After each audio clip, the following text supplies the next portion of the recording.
Assalamualaikum warahmatullahi wabarakatuh. Halo teman-teman, selamat datang kembali di channel saya, yaitu untuk berbagi. Apa kabar semuanya? Mudah-mudahan sehat selalu dan murah rezekinya. Pada kali ini saya ingin berbagi sebuah video tutorial, yaitu bagaimana cara menghitung alamat IP address pada komputer secara manual. Di sini saya memiliki studi kasus, yaitu contoh perhitungan kelas IP address, yaitu kelas C, teman-teman. Pada video sebelumnya saya juga sudah menjelaskan bagaimana cara menghitung IP address kelas A dan kelas B. Pada video kali ini saya akan mencontohkan untuk kelas C. Di sini terdapat satu buah soal yang akan kita selesaikan, yaitu dengan alamat IP address 192.19.10.10/27. Slash 27 merupakan kelas C, teman-teman. Teman-teman bisa melihat rank IP yang berdasarkan di sini. Bahwasanya rank IP kelas C itu dari 192 hingga 223. Jadi 192 ini menyatakan bahwasanya itu kelas C, namun teman-teman harus fokus kepada slash 27. Bisa dilihat di bagian default subnet kelasnya, bahwasanya kelas C itu subnet kelasnya dari 24 hingga 32, teman-teman. Kemudian kalau untuk kelas C, network ID-nya itu berjumlahkan 24 bit, sedangkan host ID yang ingin kita cari itu berjumlahkan 8 bit, yaitu 10. Seperti ini, teman-teman. Kemudian kita ingin mencari yaitu sebuah kelas. Ini alamat IP ini berada di kelas apa? Sebenarnya kita udah tahu, kalau dilihat dari slash 27 adalah alamat IP tersebut bagian dari kelas C. Kemudian subnet masknya nanti kita cari, dan kelipatan, network, broadcast, rank IP, dan jumlah IP yang bisa dipakai. Oke teman-teman, kita langsung saja membahas soalnya. Kalau penjelasan lebih detailnya teman-teman bisa lihat video yang pertama menghitung kelas A dan kelas B. Oke, yang pertama kita udah tahu bahwasanya ini kelas C berdasarkan slash 27. Secara tidak langsung kita sudah mengetahui bahwasanya itu kelas C. Kemudian soal yang selanjutnya yang ingin kita bahas adalah menentukan subnet masknya, atau saya singkat sebagai SM. Sebelumnya subnet masknya ini kita tidak bisa menentukan bahwasanya ini titik 224, tapi masih dikategorikan 0, teman-teman. Kita bisa menentukan bahwasanya 224 yaitu dengan sistem rumus, yaitu bit yang dipinjam. Ingat 27 adalah slash, teman-teman. Slash 27, dan yang 10 ini adalah otet yang ingin kita cari. Bahwasanya karena kalau kelas C otomatis 8 bit terakhir yang akan kita cari. Di sini ada slash 27, maka 27 dikurang 24.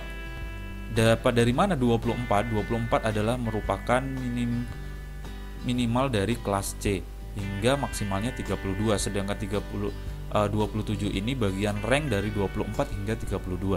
Jadi otomatis 27 dikurang 24. Seperti itu.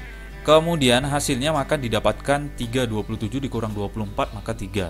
Kemudian otetnya tersebut, yaitu kalau 3 ini berdasarkan 2 pangkat 7, kemudian ditambah 2 pangkat 6, ditambah 2 pangkat 5.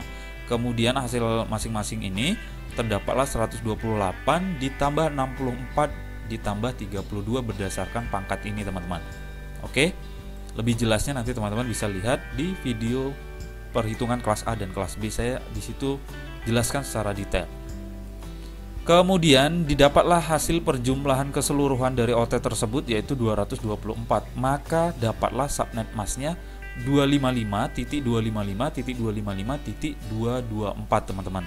Jadi karena otetnya yang dicari ini kelas C, otet terakhir, maka yang network ID-nya yang pertama itu dijadikan 255, 255, 255 seperti itu. Kemudian setelah didapat subnet masknya, maka langkah selanjutnya kita mencari kelipatan. Kelipatan ini tidak termasuk dalam kategori untuk ditentukan, namun kelipatan tersebut untuk menentukan network dan broadcast, teman-teman. Seperti itu. Kemudian kelipatannya ini sudah ditentukan bahwasanya ada rumus, bahwasanya untuk mencari nilai kelipatan itu adalah 256 dikurang oktet terakhir. Seperti itu. Maka 256 dikurang 224. Dari mana 224? 224 adalah oktet yang kita cari. Seperti itu, oktet terakhir yaitu kelas C. Kemudian hasilnya didapat yaitu sama dengan 32. Maka kelipatan yang didapat adalah 32. Kemudian kita lanjut ke perhitungan network setelah kita mendapatkan perhitungan kelipatan. network atau saya singkat net atau slice NA. Biasa kalau teman-teman kalau nanti jumpa NA, bahwasanya itu menandakan bahwasanya itu network atau net itu network ya teman-teman, bukan .net. Ini bukan sebagai hostingan web, tapi ini untuk penghitungan IP-nya. Kemudian bisa dikatakan sebagai X, dan rumusnya teman-teman bisa lihat di sini bahwasanya rumus X itu adalah sebagai network, kemudian X sama dengan round buka kurung oktet yang dicari dibagi kelipatan. Ini bukan atau, tapi ini slice ini adalah bagi teman-teman. Jadi otomatis 10 ini didapat dari mana? Yang bagian atas ini 10 ini adalah oktet yang kita cari. Kita lihat pada halaman sebelumnya bahwasanya oktet yang dicari adalah oktet terakhir, yaitu 8 bit sebagai host ID-nya. Maka di sini adalah 10. Maka selanjutnya kita ke rumusnya, yaitu 10 ini oktet yang ingin kita cari dibagilah kelipatan. Kelipatan tersebut kita dapatkan bahwasanya 32 berdasarkan rumus dari kelipatan tersebut.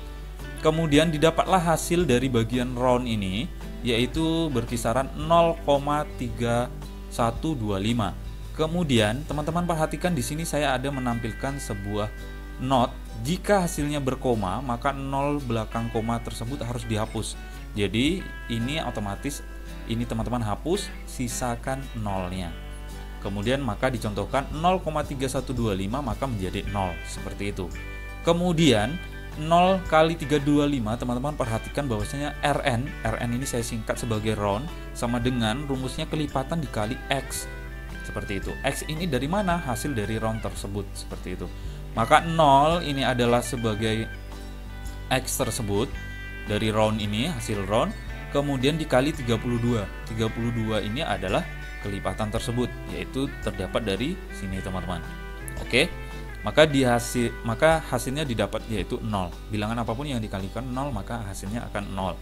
Maka network address-nya didapat yaitu 192.19.10.0 teman-teman. Jadi bukan lagi network ID-nya itu sebagai pengganti dari IP-nya, bukan berarti lagi 10, tapi berubah akan menjadi 0 sebagai networknya. Maka slice 27. Oke, mudah-mudahan teman-teman dapat memahami. Langkah selanjutnya yaitu bagaimana perhitungan broadcast ID setelah kita mendapatkan network. Maka rumusnya teman-teman bisa lihat di sini bahwasanya network address ditambah kelipatan kemudian dikurang 1. Jadi 0, network address-nya kita udah dapat bahwasanya network address tersebut adalah 0, kemudian dimasukkan di bagian sini di oktet terakhir. Maka 0 ditambah 32, kita lihat bahwasanya kelipatan ditambah kelipatan maka 32 karena hasil dari kelipatan tersebut di sini teman-teman. Kemudian dikurang 1. Maka hasilnya sama dengan 32 dikurang 1 karena 0 ditambah 32 maka hasilnya 32. Kemudian diselesaikan dengan rumus kurang 1 maka 32 kurang 1. Hasilnya yang didapat yaitu 31 teman-teman. Oke, jadi sangat mudah sekali. Kemudian otomatis broadcast ID tersebut didapatlah IP 192 kemudian .19.10.31. Maka broadcast ID tersebut berubah tidak lagi dalam bentuk network ID yaitu 0 namun berubah menjadi 31. Seperti itu. Kemudian slice 27. Maka rank IP tersebut akan didapat dari penentuan network dan broadcast teman-teman. Jadi 192.19.10.1 dapat dari mana, Bang? Seperti itu. Maka kita perhatikan rumus tersebut yang saya cantumkan di sini. Rank IP yang bisa digunakan tersebut terdapat Rmin yaitu rank IP minimal dari awal yaitu N ditambah 1, teman-teman. Yaitu network, hasil network ini 192.19.10 nolnya ini ditambah 1 maka otomatis akan didapat seperti ini rank IP-nya 192.19.10.1. Kemudian slash 27 sehingga sampai maksimalnya itu kita digunakan rumus ini kembali.